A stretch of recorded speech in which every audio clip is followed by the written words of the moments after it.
ನಮಸ್ಕಾರ. ಒಂದು ರಾಜಕೀಯ ಗೆಲುವನ್ನ ಆಳವಾಗಿ ಅರ್ಥ ಮಾಡ್ಕೋಬೇಕು ಅಂದ್ರೆ ಕೆಲವೊಮ್ಮೆ ಇಡೀ ರಾಜ್ಯದ ಲೆಕ್ಕಾಚಾರ ನೋಡೋದಕ್ಕಿಂತ ಒಂದೇ ಒಂದು ಕ್ಷೇತ್ರದೊಳಗೆ ಇಳಿದು ನೋಡೋದು ಹೆಚ್ಚು ಪರಿಣಾಮಕಾರಿ. ಇವತ್ತು ನಾವು ಕರ್ನಾಟಕದ ಖಾನಾಪುರ ಕ್ಷೇತ್ರದೊಳಗೆ ಹೋಗಿ ಅಲ್ಲಿನ ಚುನಾವಣಾ ಫಲಿತಾಂಶದ ಹಿಂದಿರುವ ನಿಜವಾದ ಕಥೆಯನ್ನ ಬಿಡಿಸಿ ನೋಡೋಣ. ಬನ್ನಿ. ನೋಡಿ, ಕರ್ನಾಟಕ ಅಂದ್ರೇನೆ ವೈವಿಧ್ಯತೆ. ಆದ್ರೆ ನಾವಿವತ್ತು ಗಮನ ಹರಿಸ್ತಿರೋದು ಬೆಳಗಾವಿ ಜಿಲ್ಲೆಯ ಈ ಒಂದು ನಿರ್ದಿಷ್ಟ ಪ್ರದೇಶದ ಮೇಲೆ, ಖಾನಾಪುರ. ಇಲ್ಲಿನ ಜನರ ಆಶೆಗಳೇನು, ಅವರ ದೈನಂದಿನ ಸವಾಲುಗಳೇನು ಅನ್ನೋದೇ ನಮ್ಮ ಈ ಇಡೀ ವಿಶ್ಲೇಷಣೆಯ ಕೇಂದ್ರಬಿಂದು. ಹೌದು, ಇದು ಯಾವುದೋ ದೊಡ್ಡ ರಾಜಕೀಯ ಸಿದ್ಧಾಂತಗಳ ಚರ್ಚೆಯಲ್ಲ.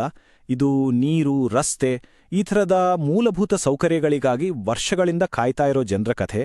ಈ ಕಾಯುವಿಕೆಯೇ ಅವರ ರಾಜಕೀಯ ನಿರ್ಧಾರಗಳನ್ನ ಹೇಗೆ ರೂಪಿಸುತ್ತೆ ಅನ್ನೋದನ್ನ ನಾವೀಗ ನೋಡೋಣ. ಸರಿ, ಹಾಗಾದ್ರೆ ಮೊದಲು ಈ ಕ್ಷೇತ್ರದ ನಿಜವಾದ ಸ್ಥಿತಿ ಏನು, ಇಲ್ಲಿನ ನೆಲದ ವಾಸ್ತವ ಏನು ಅಂತ ಅರ್ಥ ಮಾಡ್ಕೊಳ್ಳೋಣ. ಜನರ ಬದುಕು ಹೇಗಿದೆ? ಖಾನಾಪುರ ಅಂದ್ರೆ ಹೆಚ್ಚು ಕಡಿಮೆ 82% ಹಳ್ಳಿ ಪ್ರದೇಶ. ಕೃಷಿಯೇ ಇಲ್ಲಿನ ಜನರಿಗೆಲ್ಲ ಜೀವ. ಆದ್ರೆ ಸಮಸ್ಯೆ ಏನಪ್ಪಾ ಅಂದ್ರೆ ನೀರಾವರಿ ಕೊರತೆ ನಿರಂತರವಾಗಿದೆ.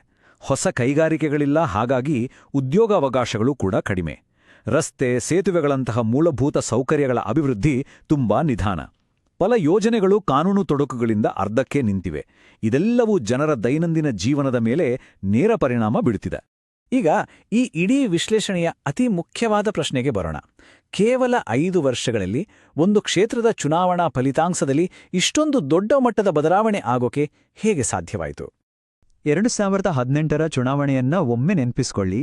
ಅದು ತುಂಬಾನೇ ಜಿದ್ದಾಜಿದ್ದಿನಿಂದ ಕೂಡಿತ್ತು. ಗೆಲುವಿನ ಅಂತರ ಎಷ್ಟು ಗೊತ್ತಾ? ಕೇವಲ 5133 ವೋಟುಗಳು. ಅಂದ್ರೆ ಆ ಸಮಯದಲ್ಲಿ ಸ್ಪರ್ಧೆ ಎಷ್ಟು ಕಠಿಣವಾಗಿತ್ತು ಮತ್ತು ಮತದಾರರ ಒಲವು ಯಾವೊಂದು ಕಡೆಗೂ ಸ್ಪಷ್ಟವಾಗಿ ಇರಲಿಲ್ಲ ಅನ್ನೋದು ಇದರಿಂದ ಗೊತ್ತಾಗುತ್ತೆ. ಆದ್ರೆ 5 ವರ್ಷದಲ್ಲಿ, ಅಂದ್ರೆ 2023ಕ್ಕೆ ಬರ್ತಿದ್ದ ಹಾಗೆ ಇಡೀ ರಾಜಕೀಯ ಚಿತ್ರಣವೇ ತಲೆಕೆಳಗಾಗಿತ್ತು. ಬಂದ ಫಲಿತಾಂಶ ಎಲ್ಲರನ್ನೂ ಆಶ್ಚರ್ಯಗೊಳಿಸಿತ್ತು.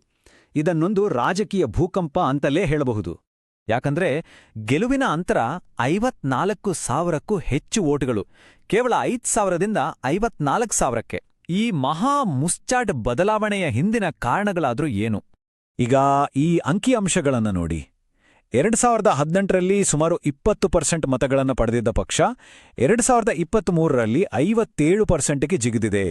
ಅದೇ ಸಮಯದಲ್ಲಿ ಇನ್ನೊಂದು ಪ್ರಮುಖ ಪಕ್ಷದ ಮತಗಳಿಕೆ ಹೆಚ್ಚು ಕಡಿಮೆ ಅಷ್ಟೇ ಇದೆ, ಸ್ವಲ್ಪ ಕಡಿಮೆ ಆಗಿದೆ. ಅಂದ್ರೆ ಒಂದು ದೊಡ್ಡ ರಾಜಕೀಯ ಅಲೆ ಎದ್ದಿರೋದಿಲ್ಲಿ ಸ್ಪಷ್ಟವಾಗಿ ಕಾಣಿಸುತ್ತೆ. ಸರಿ, ಇಷ್ಟೊಂದು ದೊಡ್ಡ ಬದಲಾವಣೆ ಆಗೋಕೆ ಕಾರಣ ಏನು? ಆ ಗೆಲುವಿನ ಹಿಂದಿನ ಸೂತ್ರವನ್ನ ಒಂದೊಂದಾಗಿ ಬಿಡಿಸಿ ನೋಡೋಣ ಬನ್ನಿ. ಇಲ್ಲಿ ಒಂದು ವಿಚಿತ್ರವಾದ ಆದರೆ ಬಹಳ ಮುಖ್ಯವಾದ ವಿಷಯ ಇದೆ. ಒಂದು ಕಡೆ ಗೆದ್ದ ಪಕ್ಷಕ್ಕೆ ಕಾರ್ಯಕರ್ತರ ದೊಡ್ಡ ಪಡೆ ಇತ್ತು, ಕೇಂದ್ರ ನಾಯಕರ ಬೆಂಬಲ ಇತ್ತು, ದೊಡ್ಡ ಮಟ್ಟದಲ್ಲಿ ಅನುದಾನ ಬಂದಿದೆ ಅಂತಾನೂ ವರದಿಗಳಿದ್ವು. ಆದ್ರೆ ಇನ್ನೊಂದು ಕಡೆ ಅದೇ ಕ್ಷೇತ್ರದ ಹಳ್ಳಿಗಳಲ್ಲಿ ರಸ್ತೆ ನಿಂತೋಬಿತ್ತು, ನೀರಿನ ಪೈಪ್ಲೈನ್ ಕಟ್ಟಾಗಿತ್ತು, ಬರ್ಬೇಕಿದ್ದ ಕಾಲುವೆ ಬಂದಿರಲಿಲ್ಲ, ನಿರುದ್ಯೋಗ ತಾಂಡವಾಡ್ತಿತ್ತು. ಹೀಗಿದ್ರೂ ಇಷ್ಟು ದೊಡ್ಡ ಗೆಲುವು ಹೇಗೆ ಸಾಧ್ಯವಾಯಿತು? ಇದಕ್ಕೆ ಕಾರಣ ಮತದಾರರಲ್ಲಿ ಬೇರೂರಿದ್ದ ಅಸಮಾಧಾನ. ವರ್ಷಗಳಿಂದ ಯೋಜನೆಗಳು ಕಾಗದದ ಮೇಲೆ ಉಳಿದಿದ್ದುವು. ಅರಣ್ಯ ಇಲಾಖೆ ಕಾನೂನುಗಳು, ಅಧಿಕಾರಿಗಳ ನಿರ್ಲಕ್ಷ್ಯ, ಹೀಗೆ ಕಾರಣಗಳು ಹಲವು. ಹೊಸ ಕೆಲಸಗಳು ಸಿಗ್ತಿರ್ಲಿಲ್ಲ. ಬರ್ತಿದ್ದ ಒಂದಷ್ಟು ಕಲ್ಯಾಣ ಯೋಜನೆಗಳು ಜನರ ದೊಡ್ಡ ಸಮಸ್ಯೆಗಳ ಮುಂದೆ ಏನೂ ಅಲ್ಲ ಅನ್ನೋ ಭಾವನೆ ಮೂಡಿತು.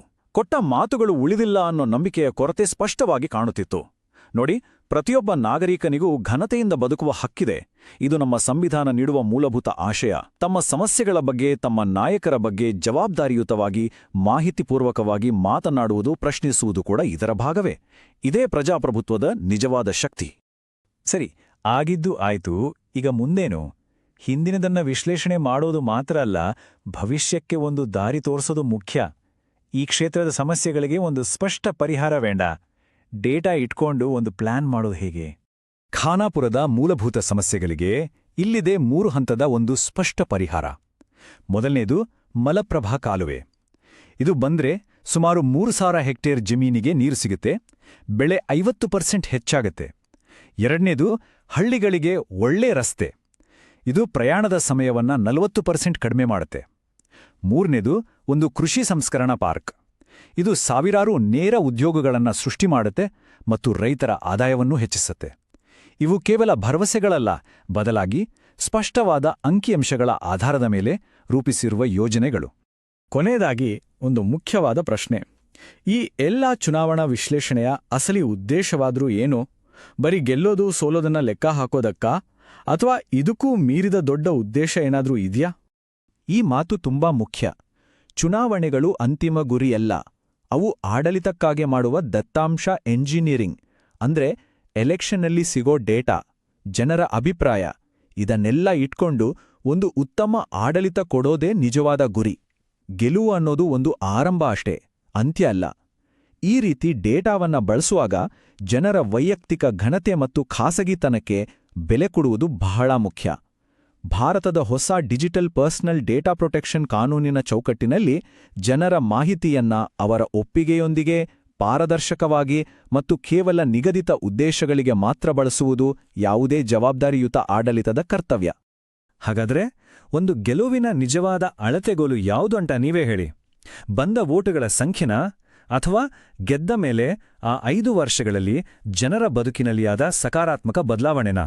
ಯೋಚನೆ ಮಾಡಿ. ನಮ್ಮ ಮುಂದಿನ ವಿಶ್ಲೇಷಣೆಯಲ್ಲಿ ಮತ್ತೆ ಸಿಗೋಣ.